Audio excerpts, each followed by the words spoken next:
என்ன நடந்தாலும் பொறுமையாக நிதானமாக அதை ஹேண்டில் பண்ண நிச்சயமாக ப்ராப்ளம் சால்வ் ஆகிடும். எல்லாத்துக்கும் டக்குன்னு அவசரப்படாதீங்க, டக்குன்னு முடிவெடுக்காதீங்கன்னு மற்றவங்களுக்கும் சொல்லி நீங்களும் அதே கேரக்டரில் இருக்கக்கூடிய ரிஷபராசி நேயர்களே. இப்போ ஒரு சின்ன ஸ்டோரி ஒன்று சொல்லுவாங்க, அதாவது அந்த காலத்தில் கதை ஒன்று சொல்லுவாங்க. கதைனா இந்த ஹிட்லர் இருக்கார் பார்த்தீங்களா, ஹிட்லரை அரெஸ்ட் பண்ணி வச்சுட்டாங்க. அவ்வளோ பெரிய தலைமை, அவ்வளோ பெரிய ஆள் அவர். கேட்டாங்களாம், எப்படி இவ்வளோ தைரியமாக இருக்கீங்க அப்படின்னா, குண்டு வெடிச்சிடுச்சு, என்னமோ நடந்துடுச்சு, சரிங்களா? இப்போ நம்ம என்ன வேலை செய்கிறோமோ அதை ப்ரெசன்ட்லேருந்து செய்வோம், அதுக்கப்புறம் அது என்னன்னு பார்ப்போம். அதே மாதிரி தன்னோட குடும்பத்துடன் எப்படி இருக்குன்னு எதிர்பார்ப்பாங்க கேட்டால் கொஞ்சம் நேர்மையாக இருக்கணும், இதே மாதிரி பொறுமையாக இருக்கணும். வாழ்க வளமுடன். நம்ம வாழ்க்கையை நடத்திக்கிட்டு இருக்கிறது யாரு? நம்ம தான் நினச்சிட்டு இருக்கோம். நம்ம எண்ணங்கள் இது எல்லாமே கரெக்டு தாங்க, நம்ம தான் நடத்திக்கிட்டு இருக்கோம், நம்ம எண்ணங்கள் நடத்திக்கிட்டு இருக்கோம், நம்ம உடம்பு வச்சு எல்லாமே பண்ணிக்கிட்டு இருக்கோம், எல்லாமே கரெக்ட். இருந்தாலும் நம்மளை தாண்டி நமக்கு மேலே ஒரு சக்தி இருக்காங்க. அந்த சக்திகள் தான் இந்த இறை சக்தின்னு சொல்லக்கூடிய இறை சக்தியும் நமக்கு வாழ்க்கையை நடத்திக்கிட்டு இருக்காங்க. அந்த இறை சக்தி டைரக்டாக நம்மளை கண்ட்ரோல் பண்ணுறாங்கன்னு பார்த்தா அந்த கிரகங்கள் மூலயமா தான் கண்ட்ரோல் பண்ணுறாங்க. இந்த கிரகங்களோட அமைப்பு இருக்குது பாருங்க, நம்ம பிறந்த நேரத்தில் அந்த கிரகங்கள் அமைப்பு வந்து எந்தெந்த இடத்துல எந்தெந்த இருக்காங்கன்னு கண்டுபிடிச்சி கரெக்டாக நம்ம சித்தர்கள் அந்த காலத்துல சொல்லி வச்சிருக்காங்க. அதை பேஸ் பண்ணி உருவானதான் ஜோதிடம், சரிங்களா? இந்த கிரகங்களை பேஸ் பண்ணி இருந்தாலும் அதுல வந்து சில கூட்டங்கள்லாம் இருக்காங்க, நட்சத்திர கூட்டங்கள்னு சொல்லுவாங்க. அந்த நட்சத்திர கூட்டங்கள் சில சேர்ந்து ராசி அமைப்புன்னு சொல்லுவாங்க. அந்த ராசி அமைப்புல இருந்து நமக்கு கிடைக்கக்கூடிய பல பலன்கள், சரிங்களா? இப்ப மொத்தம் 12 ராசி சொல்லியிருக்காங்க, அந்த காலத்துல சொல்லி வச்சுட்டாங்க. இந்த 12 ராசிக்கான கேரக்டர் இதுன்னு சொல்லி வச்சிருக்காங்க. பேசிக்காவே அந்த ராசியில இருக்கிறவங்க அந்த கேரக்டருக்குள்ள இருப்பாங்க. இது உலகத்திலேயே எல்லாமே, சரிங்களா? நம்ம வந்து இந்தியாவில், தமிழ்நாட்டில், நம்ம ஊரில் மட்டும் கிடையாது, உலகத்தில் இருக்கக்கூடிய அனைத்து மக்களும் ஏதோ ஒரு ராசிக்குள்ளே தான் இருப்பாங்க, ஏதோ ஒரு நட்சத்திரத்துக்குள்ளே இருப்பாங்க, ஏதோ ஒரு லக்னத்துக்குள்ளே இருப்பாங்க. மேபி அவங்க டிஃப்ரெண்ட் மதம், டிஃப்ரெண்ட் ஜாதி, டிஃப்ரெண்ட் ஸ்டைல், அவங்களோட லைஃப் ஸ்டைல் வேறு மாதிரி பழகிறதுனால அவங்க இதை பார்க்காம கூட இருக்கலாம். ஆனால் எல்லாருக்கும் சூரியன் ஒன்று தான், சந்திரன் ஒன்று தான், நவகிரகங்கள் அதே தான், பூமி அதே பூமியில தான் வாழ்ந்துட்டு இருக்கோம். டிஃப்ரெண்ட் ஆங்கிள், டிஃப்ரெண்ட் இடத்துல வாழ்ந்துட்டு இருக்கோம். பஞ்சபூதங்களோட கலவைகள் வேறையா இருக்கு. இங்க பார்த்தா குளிருது, அங்க பார்த்தா வெயில் அடிக்குது, ஒரு இடத்துல பார்த்தா நார்மலா இருக்கு. இந்த மாதிரி மாறி மாறி வந்துட்டு இருக்கு பாருங்க. இந்த சீதோஷ்ண நிலைகள், இந்த மாதிரி விஷயங்கள் மாறி இருந்தாலும் எல்லாரும் மனிதர்கள் தான், எல்லாருக்கும் அதே மாதிரி உடம்பு தான் இருக்குது. மேபி கலர் மாறி இருக்கலாம், உள்ளுக்குள்ள உறுப்புகள் 2 கிட்னி, ஒரு லிவர், ஒரு ஹார்ட் அதே வேலை தான் பண்ணிக்கிட்டு இருக்கு. எங்க போனாலும் RAS ஒன்று தான் பண்ணுது, இன்னொன்று அமிக்டலா ஒன்று தான் பண்ணிக்கிட்டு இருக்கு. எல்லா வேலையும் கை கால் அப்படியே தான் இருக்குது. சின்ன சின்ன அமைப்புகள் மாறி இருந்தாலும் வெளித்தோற்றத்துக்கு உள்ளுக்குள்ள எல்லாமே சேமா தான் நடக்குது. கிரகங்களோட சக்தி அதே மாதிரி தான் நடக்குது. எல்லாரும் மூச்சு காத்து எடுத்து தான் வாழ்ந்துட்டு இருக்காங்க, சரிங்களா? இந்த அமைப்புல நமக்கு நம்ம ராசி, ஓகே, எனக்கு ராசிலாம் தெரியாதுங்க, நான் பிறந்த நேரமே பரவாயில்ல. உங்களுக்கு ராசி தெரியலனாலும் ஏதோ ஒரு ரீசன்னால இந்த பிரபஞ்சம் இந்த நேரத்துல உங்களுக்கு இந்த ராசி இந்த காலகட்டத்தில் தெரியக்கூடாது, இந்த பிறவில தெரியக்கூடாதுன்னு சொல்லி மறைச்சு வச்சிருக்காங்க பாருங்க. இருந்தாலும் உங்களுக்கு அதுக்கும் ஒரு ஆப்பர்ச்சுனிட்டி உங்களுக்கு பிரபஞ்சம் கொடுக்குறாங்க. என்னன்னு கேட்டா பிரசன்ன ஜோதிடம்னு சொல்றாங்க. நம்ம பிரசன்ன ஜோதிடமும் சேர்த்து பார்க்குறோம். இப்போ உங்களுக்கு டேட் ஆஃப் பர்த் இருக்கு, டைம் ஆஃப் பர்த் இருக்கு, பிளேஸ் ஆஃப் பர்த் இருக்கு, எல்லாமே இருக்கு. எனக்கு ஜாதக கட்டம் இருக்குன்னா ஜாதகம் தாராளமாக பார்க்கலாம். இல்லை பிரசன்ன ஜோதிடம் பார்க்கலாம். பிரசன்ன ஜோதிடம் சோழி ஜோதிடம் போட்டு பார்க்கலாம், சரிங்களா? பிரசன்ன ஜாதகம் கணிச்சு பார்க்கலாம். சரம்னு சொல்லக்கூடிய ஒரு கலை இருக்குங்க, சரக்கலை. அந்த சரம் வச்சு நம்ம பிரசன்னம் பார்க்கலாம். பஞ்சபட்சி சாஸ்திரம் வச்சு பிரசன்னம் பார்க்கலாம். பஞ்சபட்சி சாஸ்திரம் சரவணம் நிறைய கேள்விப்பட்டிருக்க மாட்டீங்க, நல்லா தெரிஞ்சுக்கோங்க. சாஸ்திரங்கள்லேயே உயர்ந்த சாஸ்திரம், மிக உயர்ந்த சாஸ்திரம் நம்பர் 1ன்னு சொல்லக்கூடிய பஞ்சபட்சி சாஸ்திரம். அதுக்கப்புறமா சரசாஸ்திரம், அதுக்கப்புறமா ஜோதிட சாஸ்திரம், அதுக்கப்புறமா வாஸ்து சாஸ்திரம், அதுக்கப்புறம் தான் ஜெமாலஜி, இந்த எல்லாமே இருக்கு பாருங்க. எல்லாமே இதுக்கு அப்புறமா வரக்கூடியது. ஆக்சுவலாக பஞ்சபட்சி சாஸ்திரம், சரசாஸ்திரம்னா நம்ம கிளாஸ் எடுத்துக்கிட்டு இருக்கோம்.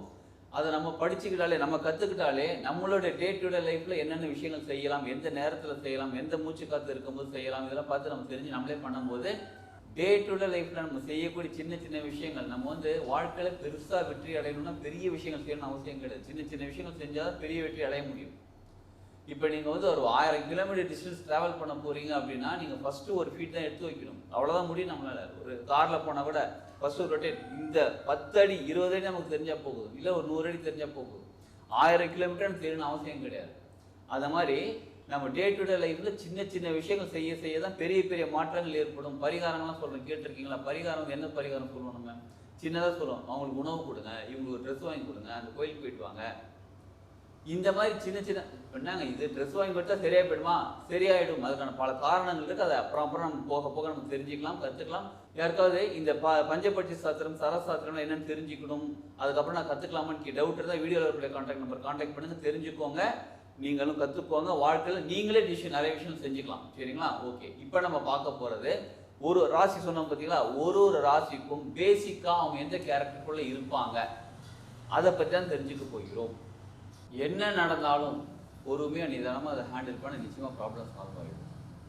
எல்லாத்துக்கும் டக்குன்னு அவசரப்படாதீங்க, டக்குன்னு முடிவெடுக்காதீங்கன்னு மற்றவங்களுக்கும் சொல்லி நீங்களும் அதே கேரக்டரில் இருக்கக்கூடிய ரிஷபராசி நேயர்களே, உங்களுக்கு தாங்க ரிஷபராசி நேயர்கள், உங்களுக்காக தாங்க இந்த பதிவை முழுசாக பாருங்கள். உங்களோட பேசிக் கேரக்டர் என்ன, இதில் நீங்கள் எங்கே சரி பண்ணிக்க வேண்டியது இருக்குன்னு தெளிவாக தெரிஞ்சுக்கணும். இப்போ ஒரு சின்ன ஸ்டோரி ஒன்று சொல்லுவாங்க, அதாவது அந்த காலத்தில் கதை ஒன்று சொல்லுவாங்க. கதைனா இந்த ஹிட்லர் இருக்கார் பார்த்தீங்களா, ஹிட்லரை அரெஸ்ட் பண்ணி வச்சுட்டாங்க.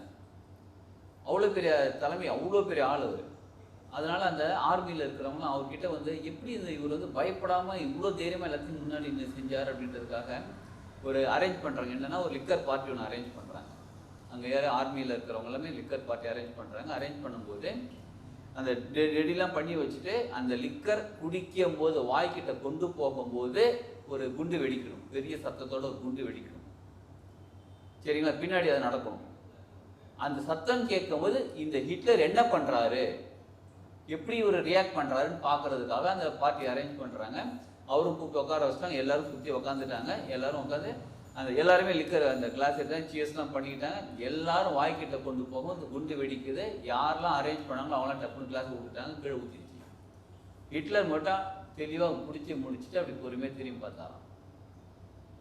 அந்த பொறுமை கேட்டாங்களாம், எப்படி இவ்வளோ தைரியமாக இருக்கீங்க அப்படின்னா, குண்டு வெடிச்சிடுச்சு, என்னமோ நடந்துடுச்சு.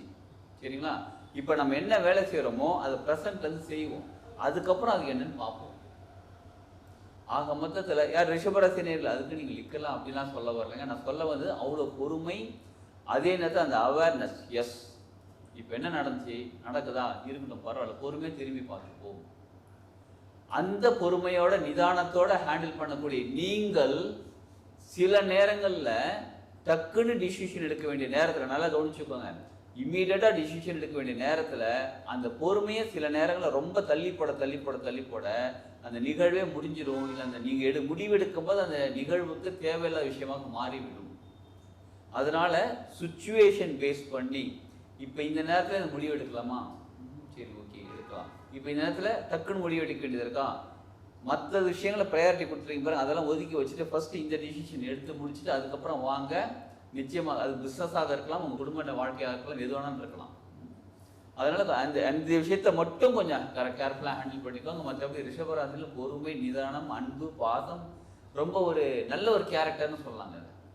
அதே மாதிரி தன்னோட குடும்பத்துடன் எப்படி இருக்குன்னு எதிர்பார்ப்பாங்க கேட்டால் கொஞ்சம் நேர்மையாக இருக்கணும், இதே மாதிரி பொறுமையாக இருக்கணும். நான் எப்படி பொறுமையாக இருக்கேன், யார் ரிஷபராசி நீங்கள் தான், அவங்க ஹஸ்பண்டாக இருந்தாலும் சரி, உங்கள் ஒய்ஃபாக இருந்தாலும் நீங்கள் அப்படி தான் எதிர்பார்ப்பீங்க.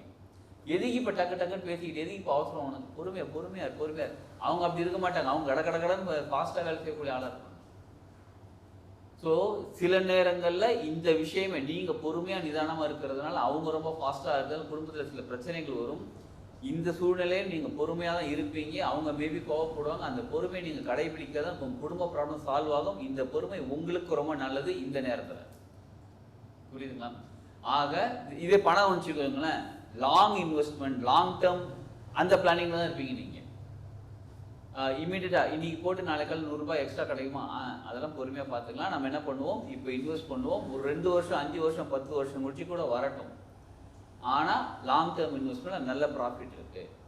ஒரு லேண்ட் வாங்குறதுன்னு ரொம்ப நாள் எப்பயும் ஃபியூச்சர் திங்க் பண்ணி, லாங் டேர்ம் ஃபியூச்சர் திங்க் பண்ணி உங்கள் கோல் வச்சா கூட நீங்கள் என்ன பண்ணுவீங்க, ஒரு 10 வருஷம் 20 வருஷத்துக்கு அப்புறம் நம்ம எப்படி இருக்க போகிறோம் அந்த மாதிரி கோலாக ஃபிக்ஸ் பண்ணி அந்த மாதிரி போயிட்டு இருக்கக்கூடிய நீங்கள் நல்லதாங்க. இப்போ 20 வருஷம் கழிச்சு நான் எப்படி இருக்க போகிறேன், 2046 நான் எப்படி இருக்க போகிறேன், 2036 நான் எப்படி இருக்க போகிறேன், நான் என்ன நிலையில் இருக்க போகிறேன்னு கோல் ஃபிக்ஸ் பண்ணிட்டு இருந்தாலும் நம்ம அதற்கான செயல்கள் இன்னைக்கு செஞ்சாதான் அன்னைக்கு அப்படி மாறி இருக்கும். சரிங்களா? அதனால அந்த கோல் ஃபிக்ஸ் பண்ணி அதை நோக்கி போயிட்டு இருக்கும்போது உங்களுக்கு இந்த நேரத்தில் அந்த கோல் அச்சீவ் பண்ணுறதுக்கு இப்படி பிரேக் பண்ணிக்கோங்க. சின்ன எக்ஸாம்பிள் சொல்கிறேன். இப்போ 10 வருஷம் கோல் வச்சுருக்கீங்கன்னா 5 வருஷத்தில் நீங்கள் என்னவாக இருக்கணும், 2 வருஷத்தில் என்னவாக இருக்கணும், 1 வருஷத்தில் என்னவாக இருக்கணும், 6 மாதத்தில் என்னவாக இருக்கணும், ஒரு மாசத்துல என்னவாக இருக்கணும், ஒரு வாரத்தில் என்னவாக இருக்கணும், இன்னைக்கு நம்ம அதுக்காக என்ன பண்ணிக்கிட்டு இருக்கோம். இந்த மாதிரி உங்கள் கோலை பிரித்து வச்சு அதுக்கப்புறம் உங்களோட பொறுமை அப்படியே இருக்கட்டும். அந்த பொறுமையோட ஸ்டெப் பை ஸ்டெப்பாக ஒரு ஸ்டெப்பாக எடுத்து வைக்கும்போது நீங்கள் ஸ்லோவாக போனால் நிச்சயமாக கோல் அச்சீவ் பண்ணிடுவீங்க. புரியுதா? அந்த பொறுமை நிதானம் உங்களுக்கு ரொம்ப ஸ்பெஷலான கேரக்டர், அது அப்படியே இருக்கட்டும். ரிஷபராசி நேயர்களுக்கு நீங்கள் என்ன தெரியுமா பண்ணுங்க, காளி தெய்வம், அந்த உக்கிரமான தெய்வங்கள் இருக்காங்க பாருங்க, அவங்க கோயில் போயிட்டு வாங்க. நீங்கள் சாதாரணமாக ரொம்ப பொறுமையாக நிதானமாக கேரக்டர் இருக்கிறவங்க அந்த கோயில் போக போக போக உங்களுக்குள்ள ஒரு சின்ன மாற்றம், மனமாற்றம் ஏற்படும். அதாவது நீங்கள் ரொம்ப ஃபாஸ்ட்டாக ஸ்பீடாக ஒன்றும் போக வேண்டாம், அதுக்குன்னு ரொம்ப அப்படியே அடியெடுத்து அப்படியே போக வேண்டாம். கொஞ்சம் ஸ்பீட் பண்ணணும் உங்கள் வாழ்க்கையை. அப்போ தான் இப்போ இருக்கக்கூடிய கலிகாலத்தில் நம்ம கொஞ்சம் வேகமாக இருந்தால் தான் சமுதாயத்துக்கு நம்ம போனால் தான் நம்ம முன்னேற முடியும். அதனால் அந்த காளி தெய்வம் இருக்காங்க பாருங்கள், அந்த தெய்வத்துக்கு கோயில் போயிட்டு வாங்க, விளக்கேற்றிட்டு வாங்க. இதை செய்ய செய்ய செய்ய உங்களுடைய பொறுமையும் அந்த சின்ன வேகமும் சேர்ந்து உங்கள் வாழ்க்கையை சரியாக நடத்தி கொண்டு போகும்.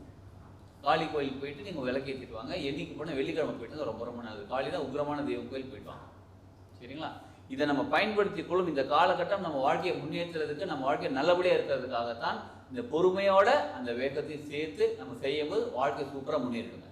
இவ்வளோ நேரம் நம்ம இதெல்லாம் கவனிச்சுட்டு இருந்தோம் பாருங்கள், ஒரு கேரக்டரை பற்றி தெரிஞ்சுக்கிட்டு இருந்தோம் பாருங்கள், நமக்கு பலன்கள்லாம் பார்த்துக்கிட்டு இருந்தோம் பாருங்கள். இது எல்லாமே பொதுவான பலன்கள், பேசிக்காக எல்லாருக்குமே இருக்கக்கூடிய பலன்கள். சின்ன சின்ன விஷயங்கள் இருக்கும், ஆனால் பல நேரங்களில் மாற்றம் இருக்கும். எதை பேஸ் பண்ணி மாறி இருக்கும் அப்படின்னா, அவங்க கோச்சார பலன் மாறி இருக்கலாம். அதே நேரத்தில் அவங்களுடைய லக்ன கட்டம் எந்த பொசிஷனில் இருக்காங்க, யார் யாருக்கூட ஃப்ரெண்டாக இருக்காங்க, யார் யாருக்கு ஃப்ரெண்ட் இல்லாமல் இருக்காங்க, இப்போ அவங்களோட நிலைமை எப்படி இருக்குது, இதை பேஸ் பண்ணி சில விஷயங்கள் மாறும். அதை பற்றி நீங்கள் இண்டிவிஜுவலாக தெரிஞ்சுக்கணும் அப்படின்னா வீடியோவில் இருக்கக்கூடிய கான்டாக்ட் நம்பர் கான்டாக்ட் பண்ணி அப்பாயின்மெண்ட் வாங்கிக்கிட்டு பாருங்கள். ஏற்கனவே சொன்ன மாதிரி ஜாதகம் இருந்தாலும் ஜாதகம் பார்க்கலாம், ஜாதகம் இல்லைனாலும் உங்களுக்கு இந்த காலகட்டம் எப்படி இருக்கு, ஏதோ ஒரு ப்ராப்ளத்தில் இருக்கக்கூடிய நீங்கள் அந்த ப்ராப்ளத்தை எப்படி சால்வ் பண்ணிக்கிறதுன்னு தெரிஞ்சுக்கிட்டு அந்த சொல்யூஷன் தெரிஞ்சுக்கிட்ட பிறகு நம்ம செய்ய தானே போகிறோம். நம்ம ப்ராப்ளம் சால்வ் நம்ம தானே செய்யணும். செஞ்சிட்ட பிறகு உங்கள் வாழ்க்கையில் நிலைமை மாற ஆரம்பிக்கும், சூப்பராக மாறுங்க. சரிங்களா? அதனால நீங்கள் உங்கள் வாழ்க்கையை மாற்றிக்கிறதுக்கு பிரபஞ்சம் இந்த வீடியோ உங்களை பார்க்க வச்சுக்கிட்டு இருக்காங்க. இதை பார்க்குறீங்க, இந்த நேரத்தை இந்த காலகட்டத்தை பயன்படுத்திக்கோங்க.